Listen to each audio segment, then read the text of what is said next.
1 Kings 20. Ben-Hadad attacks Samaria. Now Ben-Hadad, king of Aram, mustered his entire army. Accompanied by 32 kings with their horses and chariots, he went up and besieged Samaria and attacked it. He sent messengers into the city to Ahab, king of Israel, saying, "This is what Ben-Hadad says. Your silver and gold are mine, and the best of your wives and children are mine." What's the children? The best of your wives and children are mine. The king of Israel answered, "Just as you say, my lord the king, I and all I have are yours." The messengers came again and said, "This is what Ben-Hadad says.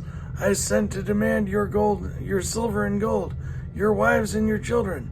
But about this time tomorrow I am going to send my officials to search your palace and the houses of your officials. They will seize everything of value and carry it away. They will seize everything you value and carry it away." The king of Israel summoned all the elders of the land and said to them, "See how this man is looking for trouble? When he sent for my wives and my children, my silver and my gold, I did not refuse him." The elders and the people all answered, "Don't listen to him or agree to his demands." So he replied to Ben-Hadad's messengers, "Tell my lord the king, your servant will do all you demand. Your servant will do all you demanded the first time, but this demand I cannot meet." They left and took the answer back to Ben-Hadad. Then Ben-Hadad sent another message to Ahab. "May the gods deal with me, be it ever so severely, if enough dust remains in Samaria to give each of my men a handful." The king of Israel answered, "Tell him, one who puts on his armor should not boast like one who takes it off." One who puts on his armor should not boast like one who takes it off. Ben-Hadad heard this message while he and the kings were drinking in their tents, and he ordered his men, "Prepare to attack." So they prepared to attack the city. Ahab defeats Ben-Hadad. Meanwhile, a prophet came to Ahab, king of Israel, and announced, "This is what the Lord says. Do you see this vast army? I will give it into your hand today, and then you will know that I am the Lord." "But who will do this?" asked Ahab. The prophet replied, "This is what the Lord says. The junior officers under the provincial commanders will do it." "And who will start the battle?" he asked. The prophet answered, "You will." So Ahab summoned the 232 junior officers under the provincial commanders. Then he assembled the rest of the Israelites, 7,000 in all.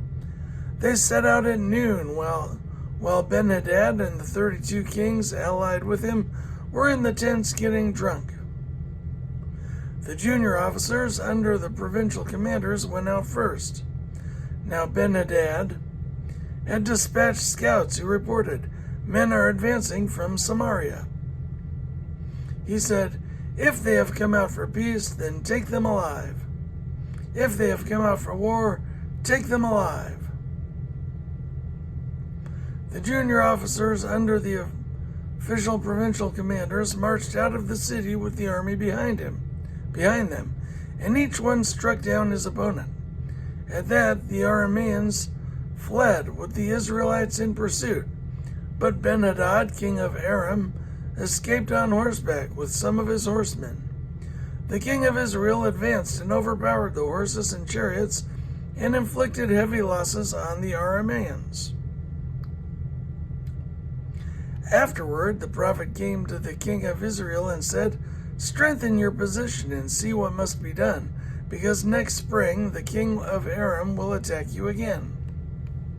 Meanwhile, the officials of the king of Aram advised him, Their gods are gods of the hills. That is why they were too strong for us. But if we fight them on the plains, surely we will be stronger than they. Do this. Remove all the kings from their commands and replace them with other officers.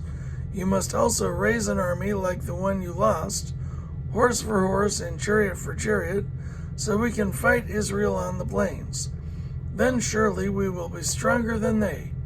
He agreed with them and acted accordingly.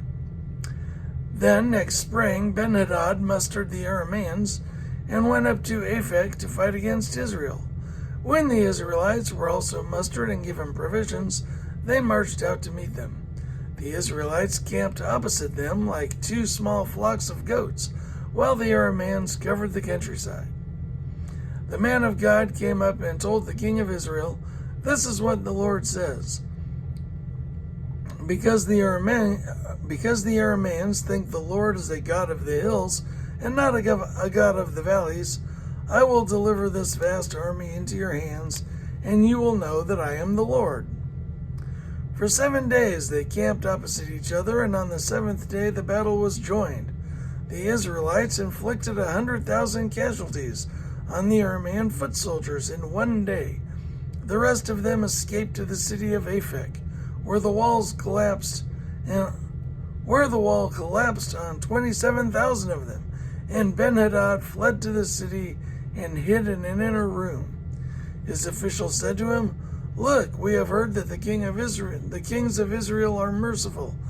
Let us go to the king of Israel with sackcloth around our waists and ropes around our heads. Perhaps he will spare your life."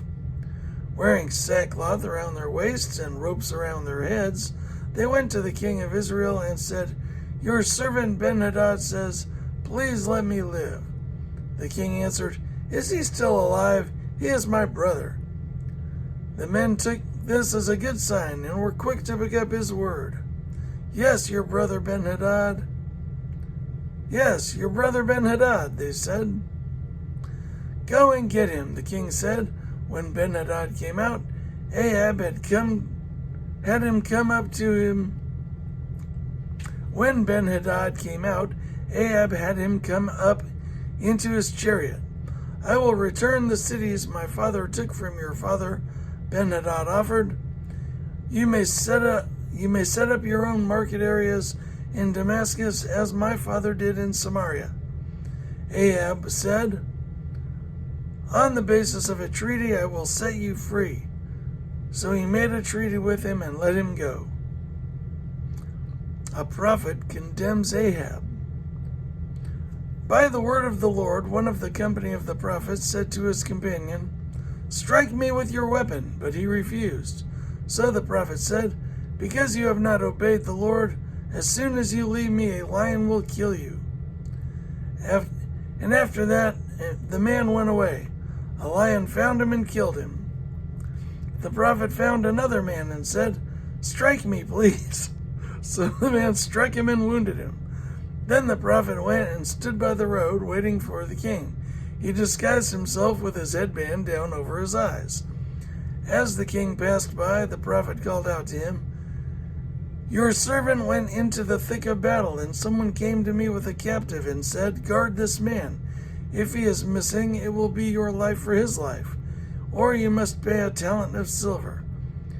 While your servant was busy here and there, the man disappeared." "That is your sentence," the king of Israel said.